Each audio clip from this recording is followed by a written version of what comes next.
S C Verma geometrical optics का numerical 47.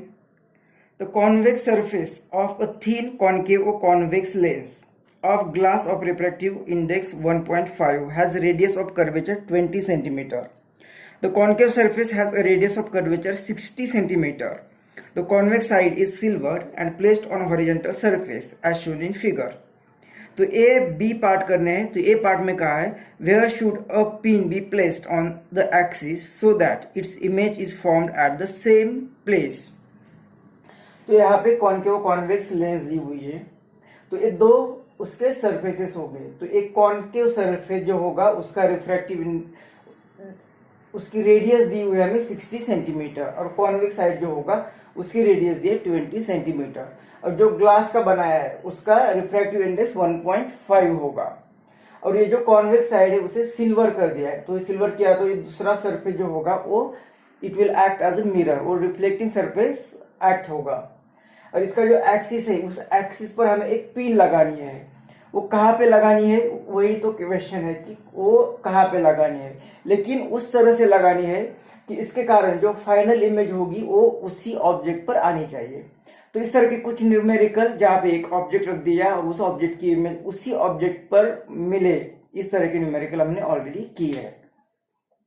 तो यहाँ पे जो किसी इस सेंटर से मान लो कि यहाँ पे एक ऑब्जेक्ट किसी एक्स डिस्टेंस मान लेते, यहाँ पे ऑब्जेक्ट रखना है. तो ये एक्स कितना होना चाहिए ताकि उस पर फाइनल इमेज भी उस पर ही आ जाएगी. अब यहाँ पे क्या होगा कि ये ऑब्जेक्ट रख दिया तो उसके सभी डायरेक्शन में रेज इमेनेट हो गए. तो एक रे यहाँ कुछ रेज उसके रेज यहाँ पे आके इस पहला सरफेस, इस सरफेस 1 इसे कहते हैं सरफेस 2. तो पहले सरफेस पर उसका रिफ्रैक्शन होगा. This surface will act as refracting surface, spherical refracting surface. तो यहाँ पे रिफ्रैक्शन होगा मतलब ये ऑब्जेक्ट होगा उसके लिए और ये एक इमेज बनाएगा. अब वो इमेज फिर will act as an object for second surface. तो सेकेंड सरफेस ही मिरर है मतलब यहाँ पे उसके लिए वो ऑब्जेक्ट का काम करेगी. पहले की इमेज दूसरे सरफेस के लिए ऑब्जेक्ट का काम करेगी और वो फिर एक इमेज बनाएगी और उसकी इमेज फिर वो वापस रिट्रेस होगा तो इसके लिए ऑब्जेक्ट का काम करेगी और फिर यहाँ से रिफ्रैक्शन होगा. फिर वो फाइनल इमेज जो होगी वो यहाँ पे आनी चाहिए. तो यहाँ पे पहले सरफेस पर एक रिफ्रैक्शन, फिर दूसरे सरफेस पर रिफ्लेक्शन, फिर तीसरे सरफेस से फिर से रिफ्रैक्शन होगा. तब जाके हमें ऑब्जेक्ट पर इमेज बन जाएगी. मतलब 3 बार ये प्रोसेस हो रही है. अब हमारा मेन मोटिव क्या होगा कि हमें ऑब्जेक्ट पर ही इमेज मिलवानी है. मतलब पहले सरफेस के बाद जो रिफ्रैक्शन होगा रेज इंसिडेंट हो गया ऑन सेकेंड सरफेस. अब उस सेकेंड सरफेस जो रिफ्लेक्टिंग सरफेस है वो अगर जिस तरह से रेज आ गई उसी तरह से उसे वापस भेज देगा तब वो प्रिंसिपल ऑफ रिवर्सिबिलिटी से वो रेज रिट्रेस हो गए और वापस फिर इमेज बनेगी वहां पे ही. मतलब ये पहला सरफेस जो इमेज बनाएगा वो इमेज के रेज दूसरे सरफेस पर नॉर्मल होने चाहिए. मतलब ये अगर मिरर है तो वो रिट्रेस करने के लिए उस पर सपोज ये एक रे इस तरह से आ गया तो वो वापस रिफ्लेक्ट करेगा सेम एंगल से. ये नॉर्मल निकालते तो हमें ये रिफ्लेक्शन अवॉइड करने के लिए मतलब इस रेज को इसी डायरेक्शन में वापस करने के लिए ये एंगल ऑफ इंसिडेंस नहीं होना चाहिए. ये अगर होगा तो ये आर भी होगा. इसे जीरो करेंगे तो इसे जीरो ये जीरो हो जाएगा. मतलब इस सरफेस पर अगर नॉर्मल के अलोंग ही रे इंसिडेंट होगा तो यहाँ पे आई इंसिडेंट रे जीरो है तो वो आर भी जीरो होगा और इस रे को फिर वापस भेज देगा. मतलब इस सरफेस पर मिरर पर रेज नॉर्मल आने चाहिए. तो यही हमारे क्वेश्चन का 2 पार्ट जो करने हैं. तो अंडरस्टैंडिंग का पार्ट इस न्यूमेरिकल का कॉन्सेप्ट जो रहेगा तो ये रहेगा कि मिरर पर जो रेज इंसिडेंट हो गए वो इस तरह से होने चाहिए कि वो रे नॉर्मल होना चाहिए. नॉर्मल कब होगा तो ये कोई भी सरफेस हो यहाँ से इस नॉर्मल रे कहाँ पे होता है, कौन सा रे नॉर्मल होगा तो उसके सेंटर से जो रे आता है वो नॉर्मल होगा क्योंकि सेंटर से जो आता है वो रेडियस बनती है और इसे टेंजेंट निकालते तो वो परपेंडिकुलर बन जाते हैं.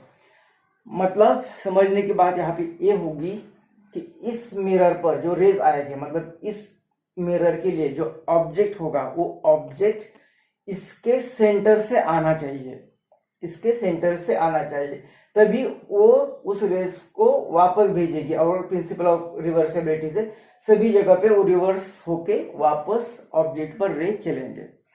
तो क्या बात होगी कि सरफेस 1 जो इमेज बनाएगा वो इमेज मिरर के सेंटर पे आनी चाहिए। तो ये कॉन्सेप्ट है, उसके बाद न्यूमेरिकल हो जाएगा। तो एक हमारे इस न्यूमेरिकल का मेन कॉन्सेप्ट क्या है, तो for to get the image at object, to get the image final image, to get the final image on object itself, on object itself क्या होना चाहिए, तो image formed by surface 1, image formed by surface 1, ये refraction के कारण image बनेगी। Image form by surface 1, object for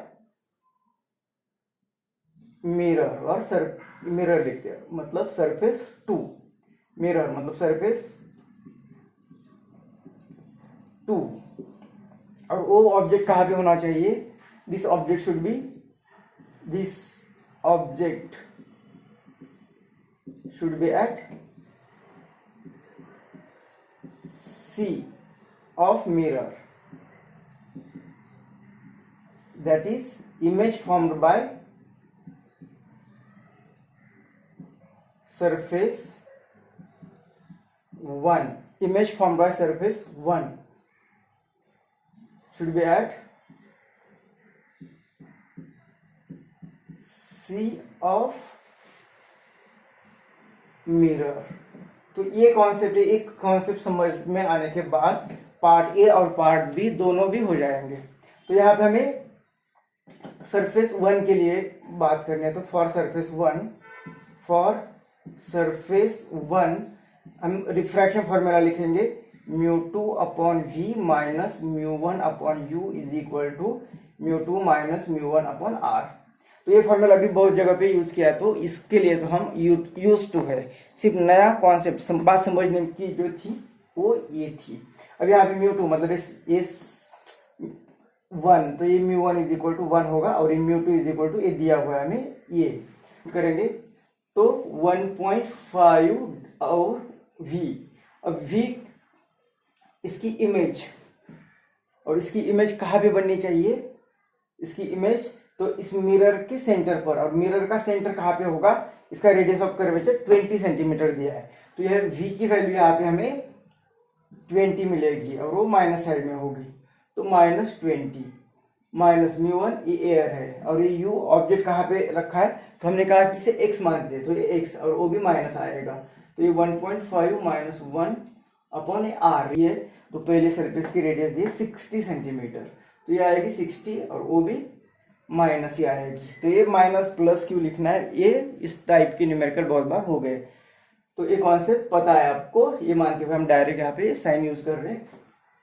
तो ये अभी x हमें फाइंड करना है कि x कहाँ पे होना चाहिए, तो इसे इस साइड में भेजते हैं। तो ये 1.5 और ये 20 इसे इस साइड में भेज देते। पहले ये कितना आएगा, ठीक है, -1 अपॉन ये माइनस माइनस प्लस होगा, x इज इक्वल टू ये आएगा 0.5 और ये -60, इसे इस साइड में भेज देते हैं।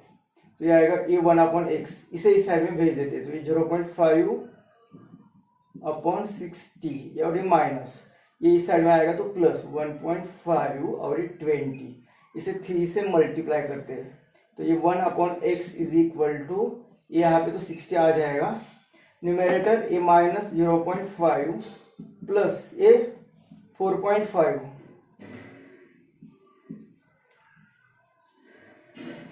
तो ये 1 upon x is equal to ये ऊपर 4 रहेगा, ये 0.5 इसमें से चले गए, तो ये 4 1 दा, तो x कहाँ पे आएगा, x आएगा 15 सेंटीमीटर। x आएगा 15 सेंटीमीटर। अब हमने जब इस x की ऑब्जेक्ट की वैल्यू पुट की तो यहाँ पे साइन यूज कर दिया, इसके कारण आंसर में हमें साइन नहीं दिया। ये साइन नहीं यूज करते तो हमें यहाँ पे माइनस आ जाता। तो आंसर अगर हम यहाँ पे ऑब्जेक्ट का वैल्यू नहीं पुट करते तो यहाँ पे आंसर आ जाता, तो ये माइनस आ जाता। माइनस का मतलब कि इस साइड में। तो अभी फिलहाल हमें सिर्फ मैग्नीट्यूड मिल गया। बी पार्ट में कहा है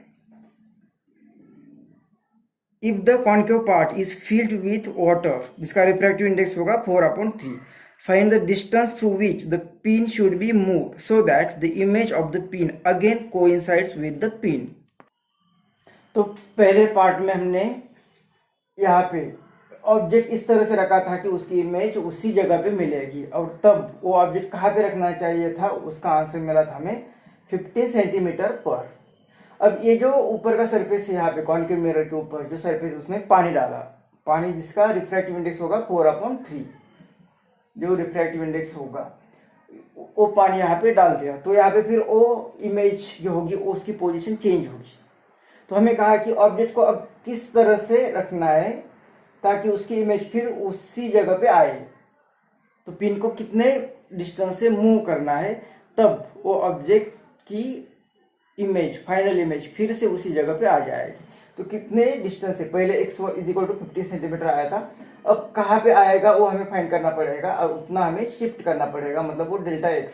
तो डेल्टा x वो सिर्फ सब्ट्रैक्शन होगी, सेकेंड टाइम ऑब्जेक्ट को कहाँ पे रखना है तब फाइनल इमेज उसी जगह पे मिलेगी, ये हमें फाइंड करना है। मतलब जो कि हमने पहले पार्ट में किया वही करना है, सिर्फ यहाँ पे थोड़े से और कॉम्प्लिकेशन बढ़ाए, एक मीडियम दे के और एक मीडियम दे दिया है। तो कॉन्सेप्ट जो होगा वो पार्ट ए में ही हमने ऑलरेडी डिस्कस किया है, सिर्फ यहाँ पे उसकी प्रोसीजर फॉलो करने वाले हैं। यहाँ पे क्या होगा, इस ऑब्जेक्ट की ये जो पहला सरफेस मीडियम होगा वो रिफ्रैक्शन करेगा, उसकी image will act N object for this second surface, ये पहला सरफेस, ये सेकेंड सरफेस। अब वो सेकेंड सरफेस जो इमेज बनाएगा वो image will act N object for this third surface, मतलब ये मिरर वहां से रिफ्लेक्ट होगा। और कॉन्सेप्ट क्या था कि इस मिरर ने उस रेज को वापस रिट्रेस करने के लिए वापस उसी डायरेक्शन में भेजने चाहिए, मतलब वो रेज इस पर नॉर्मल होने चाहिए, मतलब इस पर जो रेज, इसके लिए जो ऑब्जेक्ट वर्क कर रहा है वो it should be at centre of this mirror. तो मतलब सेकेंड सरफेस जो इमेज बनाएगा it will act N object for this mirror, और वो कहाँ पे बननी चाहिए, इसकी इमेज या इसका ऑब्जेक्ट कहाँ पे होना चाहिए, इसके सेंटर पर। तो यही कॉन्सेप्ट पार्ट ए में भी था, तो यही हम यहाँ पे यूज करने जा रहे हैं। तो पहले ये फाइंड करते हैं कि इस पहले सरफेस के कारण इमेज कहाँ पे बनेगी, क्योंकि सेकेंड के लिए वो ऑब्जेक्ट होगा। तो फॉर सरफेस वन हम लिख रहे हैं μ2/v - μ1/u is equal to μ2 - μ1/r। तो ये μ2 मतलब सेकेंड सरफेस का रिफ्रैक्टिव इंडेक्स 4/3 होगा, ये 4/3, और ये v की वैल्यू वो हमें फाइंड करनी है, माइनस μ1 एयर में है वो, और u हमने कहा कि किसी x2 डिस्टेंस पर रहेगा। अब माइनस साइन नहीं देते, इज इक्वल टू μ2 कितना आएगा 4/3 माइनस μ1 1 डिवाइड बाय r। तो ये प्लेन सरफेस है तो उसके लिए r रेडियस कितनी आएगी, इन्फिनिटी। तो ये 4/3 और ये v इज इक्वल टू, इसे इस साइड में भेज देते तो ये आएगा -x2। तो इसकी तो v इज इक्वल टू दोनों का इनवर्स कर, ये v यहाँ पे चला जाएगा तो x2 यहाँ पे आएगा, तो 4x2/3, और माइनस साइन से हमें डायरेक्शन बताएगी कि कहाँ पे होगी। तो ये इमेज जो होगी वो सेकेंड सरफेस के लिए ऑब्जेक्ट का काम करेगी। मतलब हम यहाँ पे अभी फॉर सरफेस 2 लिखते हैं, फॉर सरफेस 2, और सेम ये फॉर्मूला यहाँ पे यूज करेंगे। इक्वेशन फिर हम यूज कर रहे हैं इक्वेशन 1। तो ये μ2, अब यहाँ पे जो रिफ्रैक्शन होगा, ऑब्जेक्ट आ रहा है वाटर से और वो रिफ्रैक्टिंग सरफेस होगा सेकेंड सरफेस, तो ये फर्स्ट और यस इनके बीच में अभी हम डील कर रहे हैं। तो μ2 मतलब ये ग्लास होगा अभी, तो ये μ2 के लिए ग्लास मतलब ये इसका रिफ्रैक्टिव इंडेक्स है 1.5।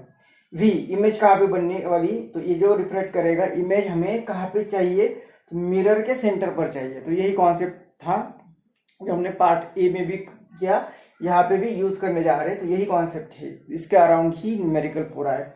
तो इसके सेंटर पर इसकी इमेज बननी चाहिए, मतलब v अब यहाँ पे आने वाला है 20, साइन देते तो ये माइनस आ जाएगा। अब यही कॉन्सेप्ट था कि ये समझना था, फिर ये न्यूमेरिकल हो गया। माइनस μ1, तो ए वाला यहाँ से इसमें ऑब्जेक्ट है, वाटर में है, मतलब ये 4/3 इसमें ऑब्जेक्ट है। और u, तो u ऑब्जेक्ट कौन काम कर रहा है, तो पहले सरफेस ने जो इमेज बनाई, तो जो हमने ए फाइंड किया, ये अब एक्ट होगा एज एन ऑब्जेक्ट फॉर इस सरफेस के लिए। तो ये u की वैल्यू -4x2/3 ये होगा object, is equal to this 1.5 minus refractive index 4/3 divide by r। Radius, इसका रेडियस, इसकी रेडियस कितने दिए 60 सेंटीमीटर, तो ये 60 और ये भी आएगी माइनस। तो अब ये कैलकुलेशन करना है, 1.5/20 और ये माइनस ये 4/3, तो ये 3 यहाँ पे चला जाएगा और ये 4 और ये 4 भी चला जाएगा, तो ये आएगा और ये माइनस प्लस, ये कितना आ गया 1/x2 इज इक्वल टू यहाँ पे 1.5, मतलब एक ग्लास का रिफ्रैक्टिव इंडेक्स है, 3/2 भी लिख सकते हैं, 3/2।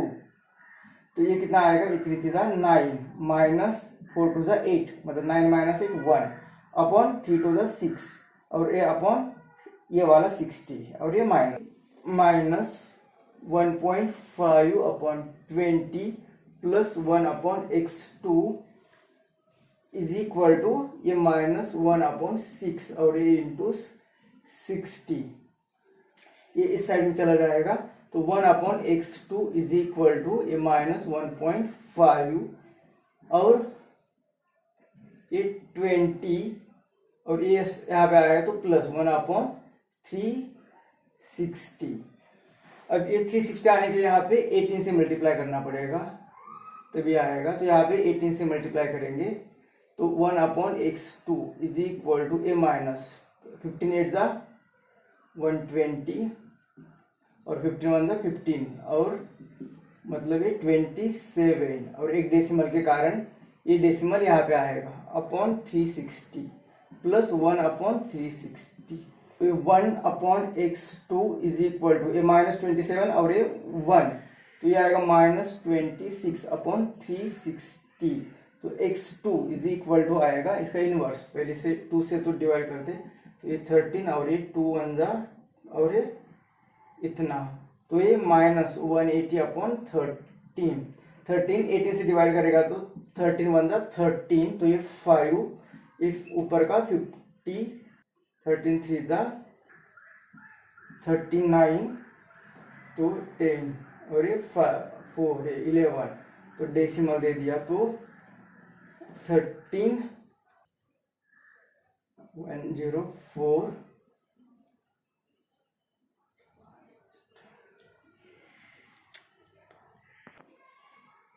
तो हमें कहा था कि ये कहाँ पे रखना पड़ेगा, तो सेकेंड केस में ए इसकी पोजीशन आएगी x2 इज इक्वल टू -13, मतलब ये साइन बता रहा है कि कहाँ पे इसका मैग्नीट्यूड आएगा 13.84 सेंटीमीटर।